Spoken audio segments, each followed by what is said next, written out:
Yo, yo, yo, yo, yo, yo, yo! What up? Bonjour à tous et bienvenue à Tales of the Cypher. Point, point, point, point. 70. Épisode 70. Yeah. Je m'appelle Alex et sujet, je suis mon pote Emile et Emile, what up, bro? Yeah, what's up? Hey la gang, on espère que ça va bien. On espère que vous êtes en forme. On espère que vous passez une belle fin d'été qui est chaude en crise. Alors, j'espère que vous restez hydratés et que vous restez c'est ça, en sécurité et hydraté. Disons, voilà. Donc, comme Emile l'a mentionné, c'est l'épisode 70. Cette semaine, on a pris une petite pause et on en prend une encore plus grande dans les semaines à venir. On va vous en parler un peu plus tard. Donc, pour ce soir, c'est Émile et moi. On va faire juste un petit touch base sur tout ce qui s'est passé dans les dernières semaines. On va jaser un petit peu de ce qui se passe dans la scène en ce moment. Et puis après, on va se laisser pour une courte pause, le temps de recharger les batteries. Et alors voilà, donc si vous êtes nouveau dans Tales of the Cypher, alors premièrement, bienvenue. On est un podcast sur la culture du break au Québec /Canada et on drop des épisodes pratiquement tous les lundis. Presque, ouais. Presque. Un épisode en français, un épisode en anglais, presque. Alors voilà, donc si vous êtes des curieux, des curieuses par rapport à la scène du break, l'histoire du break au Québec et au Canada, puis que vous aimez juste écouter les gens parler de break, partager des opinions, Tales of the Cypher, c'est pour vous. Sinon, si vous voulez participer à la conversation, vous pouvez toujours nous joindre et interagir avec nous sur les réseaux sociaux en cherchant CypherSons sur Facebook, Instagram. Vous pouvez également nous rejoindre par courriel à info@cyphersons.com. Et puis, finalement, le podcast est disponible sur toutes les plateformes d'écoute populaires, notamment Apple Podcasts, a.k.a. Balados et Spotify. Et puis, il y a une version audio de notre podcast sur YouTube. J'ai tout dit. Maintenant, on va commencer. Talk to him, B. Talk to him!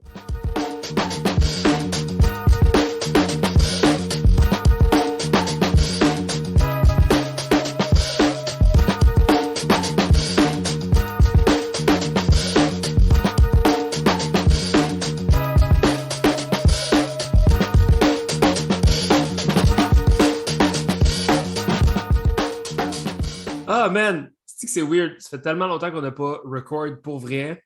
Ouais. En fait, on va en parler tout de suite. Mais cet été, ça a été vraiment difficile de maintenir la cadence par rapport au podcast pour plein de raisons. Notamment le fait que je pense qu'on a vraiment un bel été. Puis vous allez peut-être trouver ça weird à entendre, mais c'est dur de booker du monde en ce moment. Parce que tout le monde est dehors, man. Tout le monde fait leur shit, tout le monde pratique, tout le monde get down, les gens sont en vacances, les gens sont occupés. Fait que bizarrement, cet été, on avait un espèce de plan de malade. On s'est rendu jusqu'à notre épisode 70, tel que convenu. Mm-hmm. Mais cet été, c'est ça a été un petit peu plus tough de schedule des podcasts avec des invités puis de trouver du galon pour en faire un peu plus de notre côté aussi. Je pense que Émile, tu as une vie assez remplie. J'ai moi-même une vie assez remplie. Donc, on a peut-être, je pense qu'on a peut-être comme laissé un peu la balle rouler puis perdre un peu de vitesse volontairement. Fait que c'est ça. C'est des commentaires par rapport à notre lâcheté. Profitez-vous de l'été, puis we'll be back with some more quand il va faire un peu plus froid. Voilà. La morale de l'histoire, c'est ça, en fait. Pretty much. Non, mais sérieusement, tu sais, je pense qu'il y a juste comme moins de gens qui écoutent des podcasts aussi l'été, vu qu'il fait plus beau. Ouais. On écoute du West Coast, puis on boit des Corona, man, puis c'est ça qui se passe. Crank Lacey. Yeah, let's go. Mais bref, c'est ça. Puis aussi,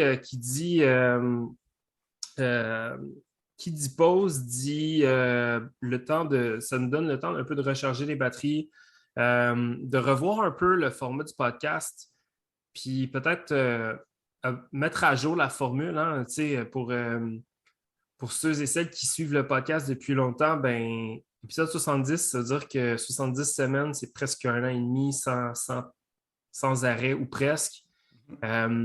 Podcast, un petit projet pandémique qui a commencé l'an passé, en 2020, au mois d'avril. C'était pas supposé être ce que c'est devenu. C'est devenu quelque chose de vraiment cool, super intéressant, enrichissant à faire pour moi et Émile. Puis je pense que c'est un projet qui, au final, a été très enrichissant pour pas mal de gens dans la scène. Puis on est super content d'avoir fait ça et de continuer de le faire, mais on a besoin, je pense qu'on a besoin de remettre un petit peu les choses en perspective. Puis s'assurer que nous autres aussi, on a du fun quand même pendant qu'on le fait. T'sais. Que ce ne soit pas juste comme un esti d'affaires machinal où on s'assoit, on est des robots, puis c'est ça. Faut que ça reste le fun. Ouais, puis comme on dit toujours, c'est une plateforme pour vous, puis c'est toujours ouvert à des commentaires, des opinions, si vous avez des idées. Ouais. Évidemment, du monde à nous recommander pour avoir dans le show, mais aussi, whatever, quoi que ce soit, même des nouveaux formats d'épisodes, let us know. We listen to the community, puis we'll get back to you avec tout ça. Yeah. D'ailleurs aussi, on fait souvent la promotion pour notre programme Patreon. C'est quelque chose, je pense qu'on n'a pas officiellement mentionné là, sur le podcast parce que souvent, il y a une petite pub qui joue en plein milieu d'un épisode, au début d'un épisode. Vous envoyez ça passer sur les réseaux sociaux dans les descriptions d'épisodes. Mais en fait, on a plusieurs forfaits maintenant de contribution, notamment un forfait à 1 $. Mm-hmm. Donc, si vous voulez juste comme donner une petite pièce par mois, ça fait for the love, ça fait vraiment la différence. On a un forfait aussi pour seulement la version audio des podcasts, des extras, des conversations. Et si vous voulez la totale, il y a la formule à 5 $ US qui vous donne tout le kit, incluant les vidéos. Puis, c'est ça. Donc, on vous invite à considérer et contribuer à notre patreon.com/Tales of the Cypher. C'est une petite poignée de change qui fait toute une différence, qui au final, ça nous permet juste de couvrir les frais fixes puis de occasionnellement réaliser des projets qui sont cool avec le podcast. Puis, c'est ça, je pense qu'il y avait quelque chose d'autre que je voulais dire. Donc, en fait, oui, c'est ça. Shout-out à tous nos Patreons, honnêtement. Tu sais, je sais que ça fait plus qu'1 an qu'on est sur Patreon. Il y a des gens qui sont venus, d'autres qui sont partis. Il y en a qui sont là depuis le début. Peu importe si vous décidez de rester 1 mois, 5 mois, 1 an ou une semaine, ben, on vous remercie de considérer nous supporter et de donner une contribution. C'est vraiment apprécié. Fait que je shout-out à tout le monde sur Patreon. Yes. Puis merci beaucoup parce que vous êtes essentiels à la continuité du podcast. Vous le savez même pas. Si vous le savez, tant mieux. Mais si vous ne le savez pas, je vous l'apprends là. Je pense que j'ai fini de parler, mais juste avant, je veux faire un dernier shout-out. Je pense que ça fait 25 fois qu'on le fait, mais je veux le refaire une dernière fois. Ben, pas une dernière fois, mais une autre fois encore. Parce qu'en plus d'être un bon ami, c'est un de nos Patreons, c'est Razidi de Filthy Feet, qui est un Canadien de Vancouver qui habite au Japon, qui a un vraiment cool podcast qui s'appelle Beyond the Dance Floor. Si vous en mangez des podcasts sur le break, ça, c'est le podcast qu'il faut écouter, comme avec le nôtre, bien sûr. Mais c'est vraiment un podcast absolument incroyable où il y a l'opportunité de parler avec des gens vraiment, vraiment, vraiment importants de la scène du break dans le monde. Puis il y a vraiment des conversations super intéressantes, que ce soit avec des héros locaux canadiens ou des membres de la communauté mondiale du break. Comme il y a vraiment une pléthore d'épisodes vraiment super intéressants. Donc, je vous invite à aller voir ça. J'ai officiellement parlé. Émile, take us home. Now it's time to talk a bit more. Talk some more. Mais on avait beaucoup de jams qui se sont passés depuis la dernière semaine, dernier mois. Puis en plus, le dernier épisode qu'on avait juste avant, évidemment, avant épisode 70, c'était avec Jeff Reyes. Ouais. Puis on a beaucoup parlé de Breaking Canada et du jam. Puis le jam s'est passé, ça fait quoi? Une semaine? Une semaine? Ouais. Une semaine? C'était le 14 de 2 semaines. Ah ouais? Oh shit, 2 semaines. All right. Que ça passe vite. Ça passe vite. Mais c'est ça, il y avait des cool battles. Tout le monde nous disait que c'est comme c'était cool parce que c'était pretty much du high level breaking. Il y avait c'est pas un de ces jams, on va pas les nommer, là, mais c'est pas un de ces jams-là qui était comme le gagnant va représenter le Canada, puis finalement, il n'y a pas tant de monde qui ont show up. Il y avait du monde, il y avait du calibre. C'était cool, man. La finale, ben, c'était un high-level final aussi. Là. J'allais dire Phil contre Hills. Phil Withard. Puis je veux pas nommer la personne, mais un de mes boys m'ont dit Yo, Phil, il a juste comme rinse tout le monde. Ouais. Puis il me disait comme le gars, il était juste battle ready. Puis là, il y a d'autres mondes qui disent The Toronto Crown, est-ce que ça s'en va? Est-ce que le Breaking Crown, ça s'en va de Toronto à Vancouver? Moi, je pense que ça a toujours été à Montréal. Mais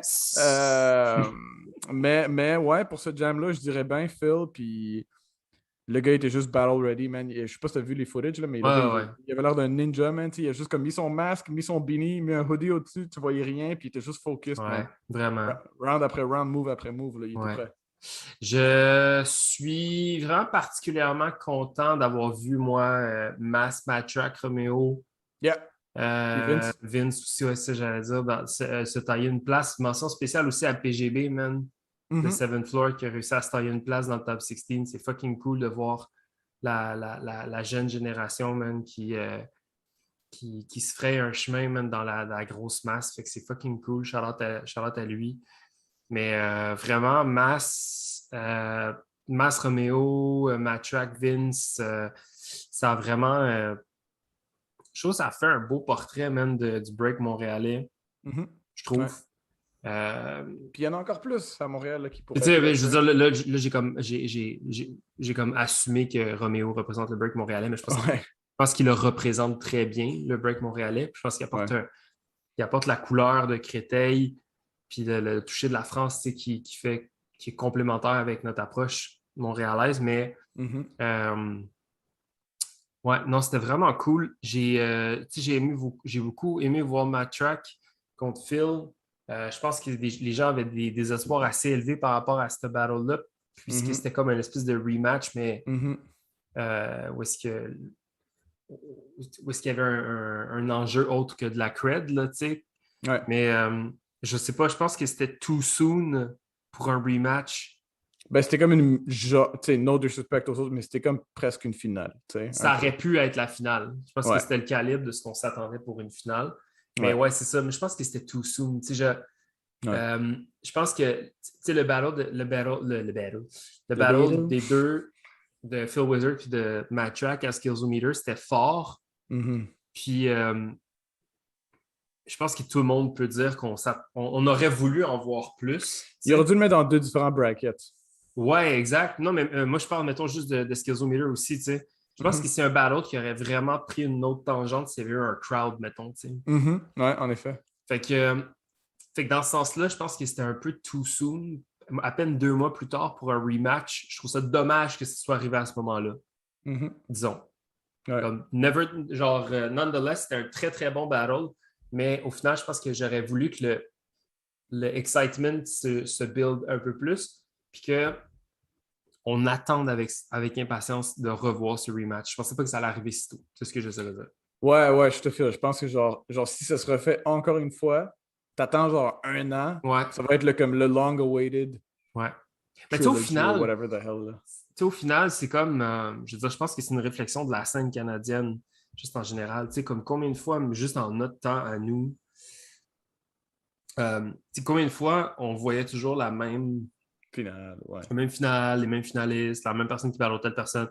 Ou tu sais, combien de fois dans les podcasts, on a entendu des gens dire je battlais tout le temps ce gars-là, ou on était toujours en finale contre, ou même nous autres avec Ilmask, on était toujours en prelim contre eux autres, ou je sais pas là, tu sais, fait que ça en dit long sur à quel point la scène est grande, mais pas grande en même temps, tu sais. Ouais. Fait que le pays est grand, mais la scène est petite, tu sais. Ouais. Fait que je pense qu'il y a vraiment quelque chose de, tu sais, il y a vraiment quelque chose de le fun, mais en même temps, de surprenant, toujours avec la scène canadienne puis les jams de ce genre-là. Mais je sais qu'on va en parler dans une couple de minutes, là, mais j'écoutais le BC One Cypher juste avant qu'on enregistre la US Finals. Ouais. Puis j'étais comme, man, tu crées un logo Red Bull à terre là, dans cette jam-là à Breaking Canada. Puis c'est un national qualifier, là, genre right there. Là, ouais, ça aurait pu facilement être genre Red Bull Canada ouais, Qualifier. c'était genre la crème de la crème. Là, Ouais. fait que je suis content parce qu'au final, je pense que le Canada a show up. Il y avait quoi? Il y avait 62 participants. Ah ouais? Damn. Chose comme ça, une cinquantaine, soixantaine. Fait qu'au final, ça fait du monde. Là. Genre, il y a du monde des prairies qui se sont pointés, du monde de la côte ouest, évidemment, qui se sont pointés. Fait que, il y avait de la marchandise. Là, comme, je pense que ça a donné un bon portrait. Est-ce que peut-être sans la COVID, est-ce que ça aurait eu une instance différente? Est-ce que ça se serait passé autrement? On ne sait pas. Ouais. Mais au final, c'est ça, je pense que c'était vraiment très, très cool. C'est Il y a cool. Ouais. Non, Ouais. j'allais dire, il y a un bon boy, là, Tim J. Je sais qu'il y a battle. Ça fait un petit bout qu'il n'y avait pas battle, puis il a décidé de battle dans le top 16. Décidé de battle dans le top 16. Décidé de faire le jam, rentrer Ouais. dans le top 16. Je pense qu'il est rendu en top 8. Mais c'est cool qu'est-ce que j'ai vu après. Agnew, un des trois frères là, de Unknown Floor Force, il fait beaucoup de Ouais. vidéos. Puis il a fait un cool petit vidéo, je ne sais pas si tu l'as vu là, avec Tim J. Tu checkeras Ouais, mais je pense qu'ils l'ont fait jouer dans le symposium la journée d'avant. OK. Puis je trouvais ça cool, man. C'est une petite vidéo de 4 minutes, là, genre de Tim J. C'est juste dope de voir ça. Des petits profiles Ouais, genre vidéo. il stretch puis il get down dehors, là, Ouais, cette puis vidéo-là, ouais. c'est très comme, tu sais, commercial style. Quelque chose que genre les autres, ben, j'allais dire sport, là, mais quelque chose comme le skate ferait. Ou tu sais, c'est juste des petits profiles de même, là, Mm. cool, original, puis le monde peut prendre cette opportunité-là à comme apprendre plus sur chaque danseur. Tu sais, ça peut être comme un Ouais, B-boy profile. C'est quelque chose qui est cool de voir, puis que peut-être peut se former plus avec les Olympiques qui s'en viennent. ouais, Fait que c'est je vrai. trouve ça T'as quand même bien dope. raison. Ouais. Euh, on peut parler un petit peu des Olympiques aussi, mais juste avant de parler de ça, moi j'ai pris le temps d'écouter le symposium qui se passait la veille, dans le fond, qui était une conférence, là, si on veut, où, au fond, il faisait l'état de la dernière année pour les B-Boys, B-Girls à travers la planète, notamment au Canada. Tu sais. La thématique, c'était vraiment qu'est-ce qui s'est passé dans la dernière année. Tu sais, c'était quoi, genre breaking during the pandemic, puis tout ça. Mhm. Et puis, en fait, je ne sais pas si c'est disponible à quelque part, mais je vous invite à aller le revoir. Puis je me sens stupide de ne pas l'avoir comme rechecké juste avant qu'on enregistre. Mais il y a une petite animation où Storm parle du judging system puis du Mm. judging format pour les prochaines grandes compétitions, notamment les Olympiques. Là. Mhm. Puis c'est vraiment intéressant, mais c'est une astuce d'affaires d'algorithmes, puis de statistiques, puis de triggers, puis ça veut dire des petits crossfaders là, qui t'amènent à gauche ou à droite, puis il faut que tu déplaces absolument pour faire une différence, puis tout ça. Puis c'était vraiment intéressant. Je pense que ce serait vraiment. Là, j'amène cette conversation-là, mais j'invite qui que ce soit qui écoute, qui a peut-être une suggestion à nous faire. Mais ce serait intéressant qu'on ait une conversation vraiment sur les judging systems, puis les formats les formats de jugement de compétition. Là, je sais qu'il y en a eu beaucoup, notamment le Hour System et ces affaires-là. Fait que je pense que ça serait vraiment intéressant. Fait que si jamais vous avez une piste à nous lancer par rapport à ça, puis que ça pourrait nous amener à avoir une cool conversation avec quelqu'un qui s'y connaît en judging system, ou quelqu'un que vous savez qui a une bonne opinion par rapport à ça, ben, ça serait intéressant peut-être d'échanger avec deux, trois personnes à ce sujet. Donc, manifestez-vous si le chapeau vous va. Puis finalement, ben, ça, une affaire, je voulais te dire, man. Mm. J'ai vu ça passer, puis je me suis pas informé comme du monde, encore une fois. C'est du mauvais contenu. Mais, mais ça a l'air que le karaté, qui était à son premier essai aux Olympiques de cette année, ne sera pas aux prochains Olympiques. Mm. Fait que là, don't quote me on this, mais c'est ça, ça a l'air que finalement, au final, ça ne sera pas aux Olympiques de 2024. Fait que c'était la première année du karaté aux Olympiques. Puis là, finalement, ils ont décidé de retirer la, la candidature du sport, I guess. Je ne sais pas. Là. Ouais. Mais j'ai réfléchi à ça, mais je me suis dit tout d'un coup que le break vit un peu le même délire. Tu sais, que dans 4 ans, on se fait tirer à la cravate, mon gars, puis on se fait dire non, finalement, Ouais. fuck that. Dessin T'imagines? cool. Non, mais t'imagines comment ça serait fucked? Ouais, tu sais, on se prépare tous pour ce Tout moment, ce puis talk finalement. pour rien. Ouais. Mais Je je suis sais curieux pas, hein? pourquoi. Tu sais, je suis curieux pourquoi parce que t'as des trucs comme le judo qui est là facilement, tu sais. Ouais. Puis un bout. Attends, je vais googler ça en attendant. Mais bref, je me suis dit, c'est comme rien n'est joué encore, tu sais. Fait que bref, ça a l'air que c'est ça. Ça a l'air que c'était le début, mais potentiellement la fin pour le karaté. C'est triste. Puis ça crée, je pense que ça a créé une espèce d'outrage dans le monde des médias sportifs parce que les gens ont comme find out que le break allait quand même, lui, tout de même être aux Olympiques en 2024, mais pas les autres disciplines. Notamment, je pense, le baseball, le softball et le karaté. C'est ça qui ne semblerait pas être pour les prochains, être de la partie pour les prochains Olympiques. Le baseball, je comprends, though. Don't kill me, baseball fans. Mais les World Series, c'est de la bullshit. Parce que le World Series, c'est pas le World Series. C'est le US, genre, le US. Anyway, Ouais. I had to give my 2 cents. Fait que moi, je sais pas, je suis d'avis que tout a sa place là, à this point. Je sais pas. Mais ouais, c'est vrai que le softball, le baseball, je suis pas trop sûr. C'est comme si le golf est aux Olympiques. Ben, je comprends juste pas pourquoi ils appellent ça le World Series. Tu sais, comme, Ouais. tu sais, c'est la Stanley Cup, ça veut pas, c'est pas le World Hmm.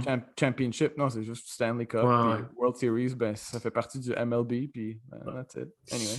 Mais bref, c'est que c'est ça, je suis bien curieux de voir qu'est-ce qui va se passer par rapport à ça. Tu sais, ça va être intéressant, je pense, de voir à quel point on est capable de positionner le break en tant que communauté pour que ce soit quelque chose de pérenne. Tu sais, je pense que ça va être quelque chose qui va vraiment. euh, je pense, en fait, tout va se déterminer dans les prochaines années. On peut continuer d'hypothétiser.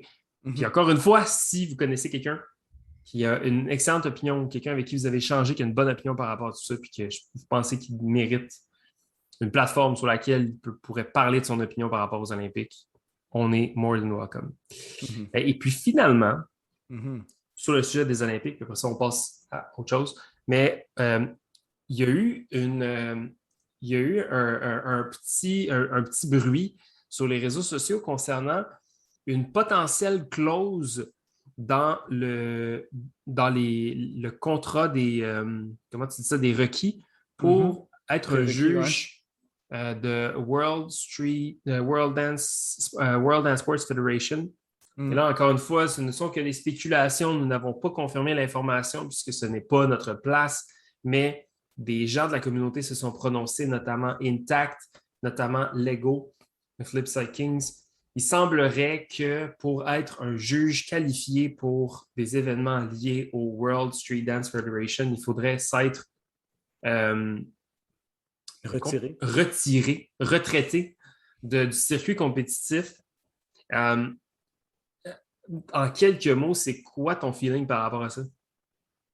Mixed feelings, ça c'est sûr, parce que c'est juste comme, ben, c'est la première fois qu'on met des règles sur un genre de truc de même, tu sais. Ouais. Euh, je comprends pas, j'essaie de comprendre un peu le but de pourquoi ils veulent faire ça, si c'est vraiment le cas. I guess peut-être pour réduire tu sais, le biased voting, tu sais, mais même à ça, tu peux être retraité puis quand même voter pour ton crew. Moi, je me demande qu'est-ce qui arrive si, admettons, quelqu'un comme Storm, qui est clairement retraité, va juger, mais que le lendemain, il décide de battle juste pour le fun. Mm. Ouais. Tu sais? Parce qu'au final, moi, je pense que Ouais. je suis all-in pour qu'il y ait des requis, Mhm. genre X nombre de battles déjà jugés, X nombre d'années d'expérience. Tout ça, je Ouais. pense que c'est vraiment super important. Mais de là à dire, comme tu peux pas être un compétiteur si tu veux être un juge, Ouais. j'ai sais, j'ai vu des screenshots des parties de l'information, puis j'aurais besoin de lire le truc au complet pour me faire vraiment une tête. Parce que moi, je pense pas que de ne pas être je pense pas que d'être strictement un juge et non un compétiteur et un juge, ça change quoi que ce soit. Je pense qu'en fait, même que si tu es encore actif sur le Battle Circuit, je pense que ça te rend encore plus legit pour juger puis être à Ouais. jour sur ce qui se passe, tu sais. Ouais. Mais comme, c'est sûr qu'il faut des prérequis pour ce genre de truc-là. Genre, il faut. Parce que s'il n'y en a pas, ben, tu peux littéralement mettre n'importe qui. Mais là, j'essaie de le comparer à comme d'autres situations. J'allais te demander, tu penses-tu que dans les autres sports, c'est comme. Ben, je vais utiliser un exemple que j'utilise très souvent, le UFC. Hmm. Mais les gars, eux aussi sont un petit peu. Je vais faire une petite parenthèse. UFC, ils ont beaucoup, beaucoup, beaucoup de problèmes avec les juges. Tu sais, c'est un petit peu comme dans le break. Tu sais, t'as comme, on va dire, tu as 3 rounds. Ouais. Tu sais, le gagnant, un juge vote 30-27. Donc, un gars a gagné les 3 rounds. Puis l'autre est toujours en. Tu sais, c'est 19, 19, 19. Donc 30 et 27. Puis là, Ouais. tu as un autre juge qui dit 27, 27. Mais tu sais, comme ça se peut pas. Tu sais, comment est-ce que tu as un juge qui est unanimous, puis l'autre qui est complètement dans l'autre. L'autre spectrum, là, ouais. Ouais, ouais, vraiment. Fait que eux, ils ont des problèmes avec le judging system dans l'UFC. Puis là, ils disent in the future, we need dancers. We need fighters who have fought before, who are retired, to judge because this would be the best, from here on out. Au lieu d'avoir du monde qui avait un somewhat presence ou comme qui était juste comme des boxing fanatics ou critics, mais qui n'ont jamais vraiment fait du MMA. Mm. C'est eux qui jugent le MMA. Fait que c'est comme ça marche pas vraiment. Tu sais, ça ferait plus de sens. Fait que c'est un petit peu la même chose avec le break. Tu sais, comme on va jamais avoir. Puis ça, c'est pas vraiment la même chose parce qu'on va jamais avoir quelqu'un qui va juger, I don't know, un battle de Crump, venir juger un battle de break. Mais I guess il veut vraiment faire cette distinction-là entre retired puis non-retired pour X raisons encore. C'est dur à penser pourquoi tu veux faire Je ça. pense qu'il y aurait moyen d'aller genre plus creux dans cette histoire-là. Mais j'ai trouvé ça intéressant, juste de ce que je voyais, là, de ce que je lisais, de ce que je rapporte des réseaux sociaux. Je trouve que c'est une intéressante clause à des conditions. Euh, Puis une partie de moi qui comprend que c'est nécessaire peut-être d'avoir comme des juges qui sont c'est plus dans la sagesse, non, en fait, je sais pas, parce que je sais pas, man. Je sais pas. J'aimerais vraiment ça comprendre ça, parce qu'au final, c'est ça. Droppez Fait que un bref, commentaire, là. Qu'est-ce que vous pensez de ça? Là? Parce que nous, on est comme un petit ouais, peu. on est un petit peu genre in the lost là, par rapport à cette affaire, parce que c'est ça. Je trouve, tu sais, avec qui j'avais cette discussion-là, man? Genre, je parlais de break avec, j'expliquais genre mon parcours de break. Avec quelqu'un qui break pas. Quelqu'un qui break pas, exactement. En fait, ouais, ça vient dans la pêche, dans la famille, la blonde de mon beau-frère. Voilà, c'est ça. J'essayais d'expliquer mon break en ce moment, c'était quoi, tu sais. Puis je disais comme, ben, tu sais, moi, avec l'âge, avec le temps, je trouve que mon break est de plus en plus créatif, raffiné, sage, reposé. Tu sais, comme plus le temps avance, plus mon break, c'est comme du vin rouge, là, tu sais, il prend une espèce de maturité, là. Prendre maturité, tu sais. Je ne sais pas à quel point mon break maturerait autant si je breakais plus pantoute.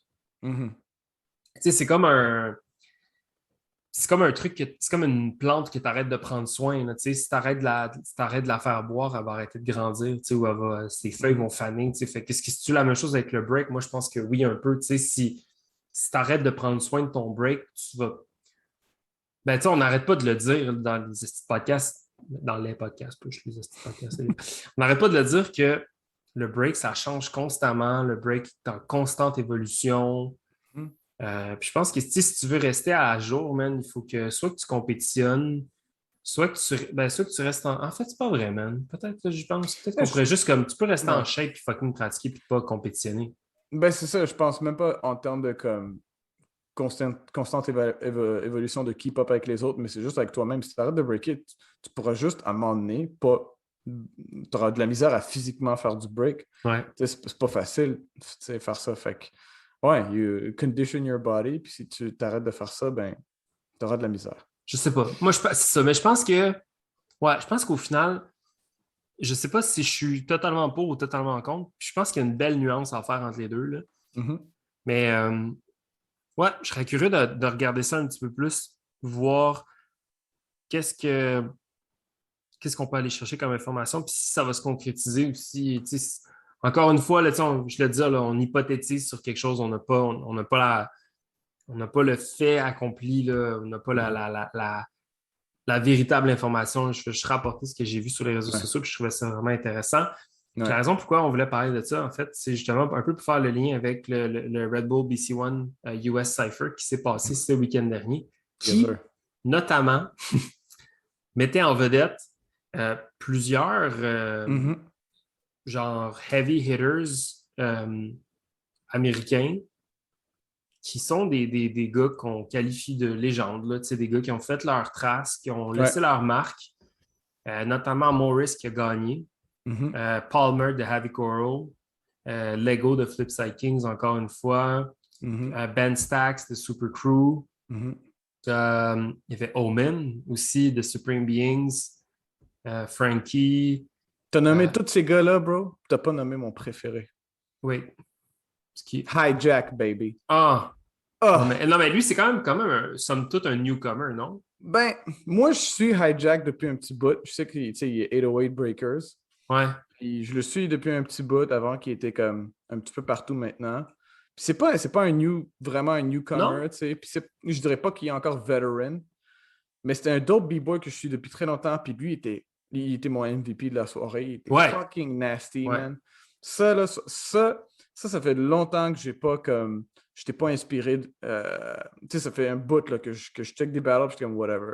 Next one, next one. Mm. Lui, là, ça m'a redonné le goût de break encore plus. Puis son style est dope, straight to the point. Il est raw, il fait des Mm. histoires dans son break. Il storytell vraiment bien. Il y a des dope moves. Je pourrais parler de lui un petit peu pendant tout l'épisode, mais je trouve ça vraiment dope. Puis même juste avant de continuer sur Hijack, moi, ma première réaction, même quand j'ai vu le line-up, j'étais comme oh shit. Ça, c'est un full line-up. Stripes était initialement là-dedans. Ah ouais. Ouais, j'oublie qui a pris sa place. Euh, Probablement je pense Lego. que c'est Omen qui a pris sa place. Ah ouais.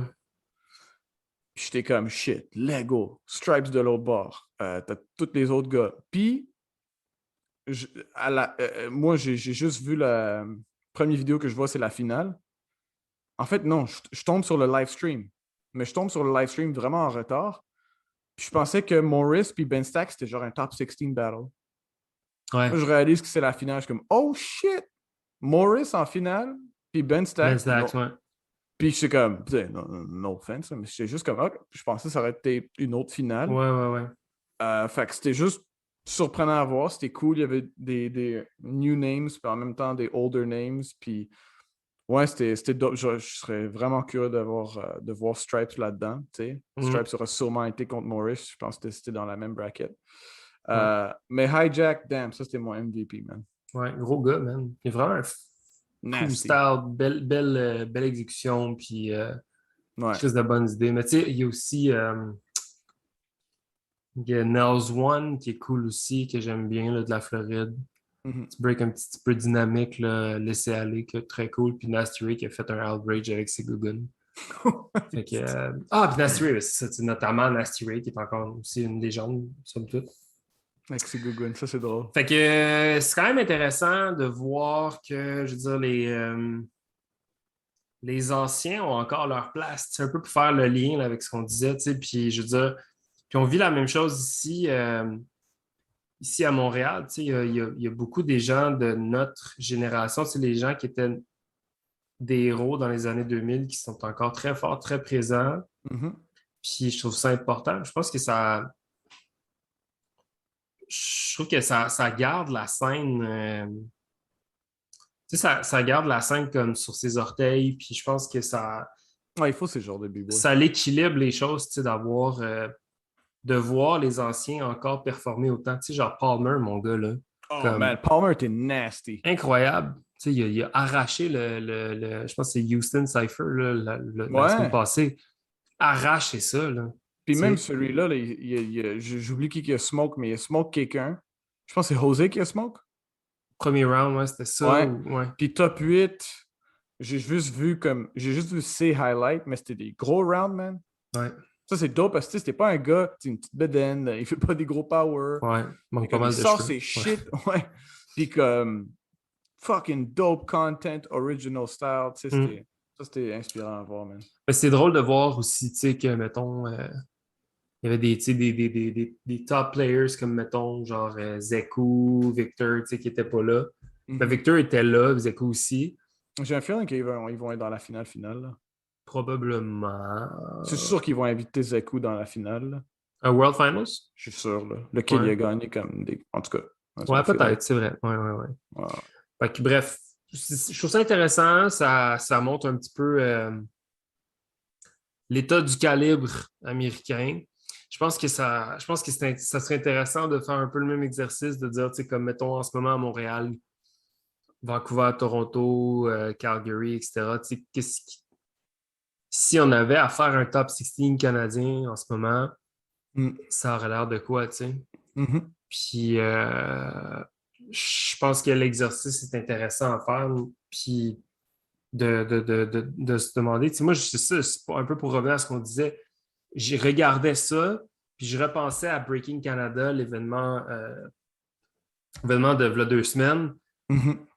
Puis, tu sais, honnêtement, les frères Colantis, Matt Track, Phil Wizard, Hills, Mass, là, je vais en Mhm. oublier, mais Tim J, Ouais. euh, j'oublie du monde, bien sûr, mais tous ces gens-là, one-to-one contre la plupart de ce bracket-là US, Mhm. je Pourrait être pense que intéressant, ça hein? aurait fait des belles flamèches, même. Tu fais une petite édition Canada versus US. C'est ça. Donc, mon point, c'est que je pense en ce moment, on a atteint je pense que le Canadian Breaking a atteint un plateau Mhm. qui est très élevé, puis qui maintenant, je pense, as a whole, peut se mesurer. Ça, c'est un big hot take, là, mais tu sais, je pense que pendant un certain temps, tu sais, il y avait des forces canadiennes, là, Mhm. un petit peu plus à gauche et à droite. Mais je pense que là, il y a Là, il y une a une plus coupe. grande Ouais. masse. Il y a une plus Ouais. grande masse de heavy hitters, là, Mhm. qui, je pense que ça serait intéressant de voir comment le Canada se positionnerait contre les Américains à ce niveau-là. Je pense que ce serait intéressant. Just for Ouais. shits and giggles. Là. Ouais. Fait que, Yeah, for sure. Yo, tu mettrais genre tu fais un top 16, puis tu fais one B-boy after the other. Un US, un Canadien. ouais, Un ben c'est US. ça. Moi, j'imaginais les deux brackets, man. En fait, on pourrait faire l'exercice just for fun. Mais Ouais. bref. Ouais. Fait que c'est ça. Ouais, ouais, ouais. Sinon, parlons des jams ici qui se sont passés ici Ouais. à Montréal. Yeah. Ben, premièrement, je sais qu'on l'a déjà mentionné, mais je vais le rementionner parce que je sais qu'il écoute le podcast. Mais Pierre, Popper Reborn, Mhm. qui a fait une série. Yeah, Quand je man. dis la série, c'est une série Ouais. d'événements extérieurs. Call Him Out, qui honnêtement, je pense, a été un franc succès. J'ai suivi ça un petit peu plus éloigné de mon côté sur les réseaux sociaux, mais il a l'air d'avoir eu franc succès avec sa série d'événements. Alors, on te lève Ouais. notre chapeau. Yeah, man. Big shout out à. Pas facile euh, à faire tout ça, là, puis blow up ouais, mon Instagram newsfeed. ouais, vraiment. Puis, tu sais, pour vrai, je pense que je suis persuadé qu'il y a des gens qui t'ont aidé, mais honnêtement, je sais que c'est beaucoup l'organisation d'événements, puis tu as dû Mhm. en prendre pas mal sur tes épaules. Alors, on te lève notre chapeau, puis on te souhaite une bonne fin d'été. Sinon, si, ben, shout-out à l'équipe de Jeudi Jarry, tu sais, Mhm. qui continue de perpétuer l'événement chaque jeudi. Je pense que le dernier, c'est aujourd'hui, je pense. On est jeudi aujourd'hui. Je pense que c'est le dernier aujourd'hui. Oh shit. On veut pas Ouais. vous misinform, alors allez connecter avec l'équipe de Jeudi Jarry, ça fait There you juste, go.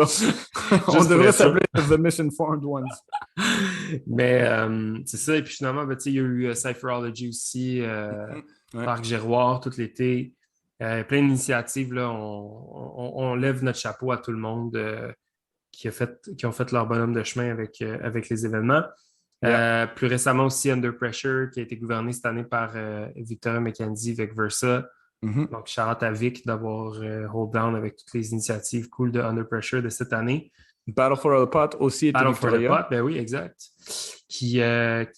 C'est Nasby qui a Bien gagné ça, sûr. right? Nasby a gagné ça comme en boy Beth. C'est une belle petite Oh! finale. Fait que non, Oh c'était cool, man. shit! Nice. Je sais pas si t'as vu les tapes. Je pense que oui. C'est ça que. C'était à Cypherology, en fait. C'est quoi son nom? Hit, il a participé aussi, hein, ça se peut-tu? Ouais. Ouais, Ouais, j'ai vu ouais, ça ouais. passer. Ouais, ça avait l'air vraiment cool, man. Ouais, c'était comme un Petit turnout d'autres un petits petit peu. jams au milieu Ouais, de la exact. semaine. Là. Puis, juste pendant, là, parce que là, j'ai une petite réflexion. Shout à Duke, man, Panda, man, Mhm. qui, honnêtement, cet été, a l'air de s'être fait aller à la caméra pas mal. Yes. Puis j'ai vu d'ailleurs que c'est lui qui a repris aussi B-Boy North pour les battles de Ah ouais, Breaking Canada. Donc, shout à toi, nice. Panda. Je ne sais pas s'il écoute le podcast, mais tu as été probablement très occupé avec ta production photo-vidéo pour cet été. Puis c'est vraiment cool parce que ça prend quelqu'un pour faire ça. Puis Mhm. c'est un tough job, Yeah, man. comme Props on to you, en a Panda. parlé avec Charles Gao, il y a quelques épisodes. Voilà. Yes, sir. C'est pas possible, autre chose que tu veux mentionner avant les choses qui s'en viennent, Euh, dans les choses non, qui sont passées. ouais, non, je me demande si on a manqué un jam. Mais non, je pense qu'on est good. Sinon, c'est ça, les deux, trois jams qui s'en viennent, là, Oui, on a. il y a quelque chose de solide. Premièrement, ben, il y a Omegatron qui organise un one-on-one. Je ne retrouve pas le flyer sur Facebook, mais ça s'appelle Action Speaks Louder Than Words. Ça se passe le 29 août prochain. Fait que si vous voulez plus d'informations, contactez Omegatron sur Facebook ou peu importe où vous allez pouvoir le trouver. Puis sinon, j'ai reçu une invitation de la part de Fléau pour un jam qui s'appelle Districts, qui est un one-on-one B-boy, B-girl et qui est un 2 contre 2 All-Styles. Yes. Les juges promo Zig, J-Bugs. Mm. 2000$ cash price Gros cash prize. pour un one-on-one. C'est C'est pas un crew battle. c'est fucking huge. Et ça se passe à l'Agora Sainte-Catherine, à la place des festivals. Alors, si ça vous intéresse, c'est ça, c'est le. Je viens de le dire, maudit que je suis Zarzou. Le 5 septembre prochain, c'est un dimanche. Il faut absolument s'inscrire par courriel. Alors, allez voir ça sur Facebook ou contacter Fléau pour la suite. Puis, yeah, c'est pas mal ça, man. Yeah, man. Le jam de Megatron, par contre, je vais juste aller revoir parce que Action Speaks Louder Than Words, c'est le 29, puis ce podcast-là va sortir le 30. Fait que shout-out à la personne qui a gagné ce jam. On ne Shout-out sait à pas Omegatron. encore, mais Hey, shout pour out. vrai, là, pour le monde qui sont en forme, il y a 2500$ de cash prize à gagner. Man. Let's go. Fait que remplissez vos poches, puis 2000 piastres, tabarnouche, je pense que je vais le faire. let's go. Fait que c'est pas mal ça. Donc voilà, on va prendre une petite pause pour le mois de septembre. On va être de retour en octobre. Sans trop brûler, sans trop brûler nos réflexions, on aime ça garder un peu de surprise, mais on essaie de considérer un nouveau format. On considère également réduire la cadence. Mon chat. Oh. On considère potentiellement essayer d'avoir des enregistrements en personne de manière plus régulière maintenant que les restrictions s'assouplissent dépendamment dépendamment des semaines. Mais et voilà, donc on va prendre une petite pause, ça va être vraiment nécessaire, mais on est vraiment encore on est super motivé et super intéressé à continuer notre projet. Puis je pense qu'on a une belle mission. On veut aller plus loin, on veut ouvrir nos horizons, on veut parler à plus de gens, on veut découvrir le Canada aussi, on veut continuer de. Montréal va toujours rester notre bébé, mais on veut commencer à infuser un peu plus de Canadian Breaking dans nos conversations, découvrir l'histoire plus large, et puis voilà. Non, mais on a besoin d'une pause. Ça, c'est inévitable. Il faut absolument qu'on prenne une pause puis qu'on recharge nos batteries. Parce qu'Émile et moi, on passe minimum 40 heures semaine devant un ordi. Puis rendu le soir, des fois, Facile. on a envie de passer à autre chose. Alors voilà, Émile, as-tu des shout-outs? Shout-out, damn, yo. Shout-out à tout le monde qui a organisé des jam man cet été. Vraiment tout le monde, mais juste un petit extra shout-out pour Reborn parce que c'était vraiment pas facile de faire des back-to-back jams avec des différents crowds en plus, tu sais, c'était pas juste du break, tu sais, break, si je me trompe pas, popping, all styles. Fait que shout-out à tous les organisateurs, puis shout-out à tout le monde, mais honnêtement, les organisateurs, c'est eux qui me viennent en tête en ce moment. Là. Fait que si c'était vraiment pas pour eux, puis pour tous ceux qui ont juste host les weekly events, là, les Cypherology, les jeux de genre, ça, c'est vraiment ce qui a gardé la scène vivante durant l'été. Fait que merci à vous. Puis sinon, de mon côté, un dernier petit shout-out à Sweet Technique avec qui on a collaboré dans les dernières semaines sur leur capsule Storytimes pour Skillzometer. C'est sorti officiellement. Dans le fond, on ne pouvait pas vraiment en parler, mais c'est fait. Fait que si vous voulez aller voir ça, c'est sur le YouTube de Skillzometer. Vous avez une capsule où Émile parle avec A.T., une capsule où moi je parle avec Roméo et Laos, et puis une capsule où Émile et moi on parle avec DKC. C'est des entrevues d'une 15aine de minutes en vidéo qui se sont faites au bain Mathieu, capturées par le prodigieux Roy et son équipe. Et puis, un autre shout-out aussi à notre ami Benito, Turntables, Turntable, qui a sorti un nouveau mix qui s'appelle Boom Back Crackers, qui est vraiment super solide. Je vous invite à aller voir ça. Benito, c'est un chic type qui fait de la bonne musique, qui curate de la bonne musique, qui fait des bons mix. Puis tout ça, c'est gratuit sur son SoundCloud, son Mixcloud. Alors, je vous invite à aller voir ça si vous êtes intéressé. Puis c'est ça, je souhaite aussi une bonne rentrée à tous ceux et celles qui enseignent la danse comme moi. Je nous souhaite un automne en présentiel. Je nous souhaite plus de fucking Zoom parce que j'en ai ma claque. Puis c'est ça. Fait que rock and roll, peace and love. Puis ciao. Rock and roll.